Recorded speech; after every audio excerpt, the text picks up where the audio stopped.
Hi, Chris Newman. This may seem repetitive, but it's not repetitive.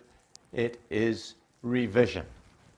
We are looking at the hopes of the chiefs and tribes in 1840, and we're contrasting them with the attitudes of the treatyists post-1975, the Treaty of Waitangi Act.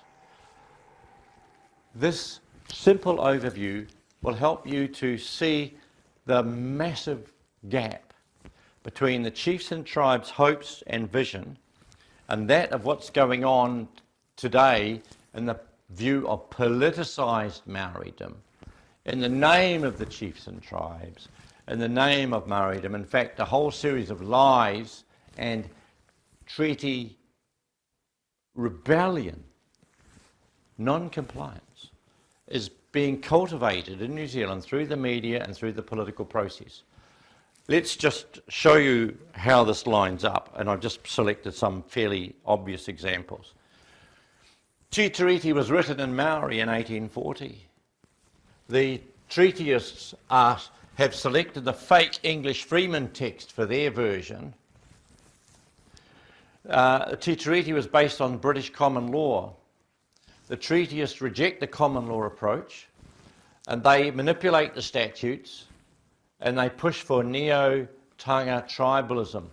They are attempting to rewrite the rule book, whereas the British common law has been established for thousands of years, and the treaty itself was soaked in it because it's about honour, integrity, honesty, personal responsibility, committing no foul. This side of the treatyist approach is a very convoluted and contorted attempt to distort the original meaning.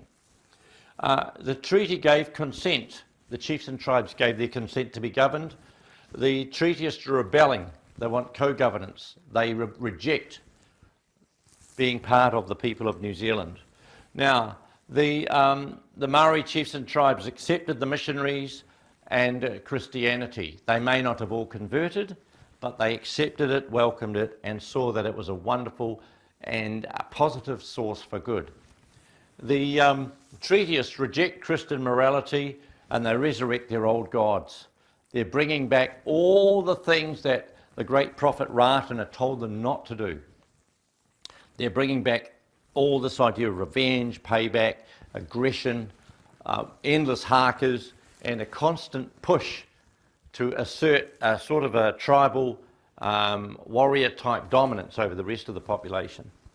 The treaty signatories had a great hope for peace under British rule.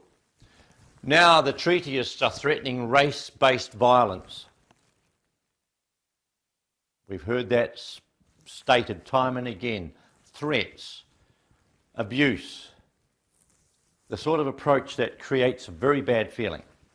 The treaty signatories definitely were encouraging a new order and a new nation which they knew would come as the British system moved in and established a nation. Even though they were in the majority, there was 100,000 of them and 2,000 settlers in 1840, they still decided that was the way to go. Sorry, the treatyists, the cultural Marxists, the critical theorists want to divide the nation along race bounds. So we've got the race-based violence, and they want to use the racial division way to divide New Zealand nation, undo 200 years of marriages. The treaty signatories ceded their rangatiratanga. They surrendered their rangatiratanga, their tribal authority, to the higher authority of British law. Of course, the incoming rule would not dominate and dictate to them their local customs. That's their business. Anything that was repugnant to the British law, repugnant means unacceptable, cannibalism, slavery, so on, all that, infanticide, human sacrifice, all those things had to go. But that didn't mean that people couldn't have their lifestyle and their customs and their ways of being. That's a personal choice. However, these treatyist people would deny the cession of rangatiratanga, and they would assert that that was always there, and therefore they've got the right to reassert this. So they're defying absolutely their ancestors, in whose name they pretend they exist. Now, what is an interesting feature is is the treaty talks about a place called Nu Tirani, New Zealand. And the chiefs all signed that. The chiefs and tribes accepted Nu Tirani as a very clear descriptor for New Zealand. They'd never mapped the place. Captain Cook did. They'd never had a collective or a name for the whole of the geography of New Zealand. Nu Tirani, perfectly acceptable.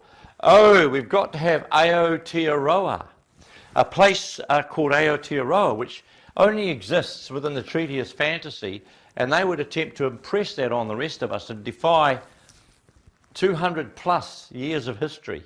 So much for their honouring history and their ancestors. And their attitude is rebellion, disunity, and this word Maorification, which is a race-based cultural assault on the rest of us. Whereas we're into unification, and I'm saying we because I'm with Te Tiriti and Maori, the 1840 original meaning of this, and I'm with the chiefs and tribes. I stand with them, I honour them, I would regard them as my spiritual ancestors. Why? Because it was their unity with the incoming British common law that made possible the foundation of New Zealand. And now we've got this outfit who claim they're Maori, but all they're wanting to do is smash and destroy everything that was built up, and they are not treaty compliant. So now you see this little contrast, the hopes of the chiefs and tribes in 1840, summarised in these very simple points, and in contrast with the attitudes of these treaties post-1975, who have set up their own racket, parasitically sucking the blood, the life juice, like a vampire squid, out of the people of New Zealand to fund and support their plans for rebellion and domination and breaking up what has been established with the will of their ancestors.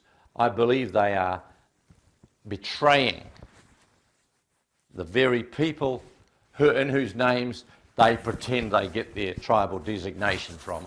I find this to be a total fraud, and I think it's time we exposed it and re-established and respected the very roots on which we built the constitutional foundation of our nation. And my other presentations explain the context of Te Tiriti within a whole slew of other documents that built the constitutional basis for this nation. And all those documents are denied, ignored, belittled or twisted by the treatyists to support their fraud. I leave this with you as a means of setting out in your mind a clear distinction between the two and disentangling this massive nest of lies that the media have been involved with, the politicians, because the statutes have been manipulated. And manipulating statutes and manipulating the parliament to convince against the common law is another crime of fraud, and on a deeper level it's treason.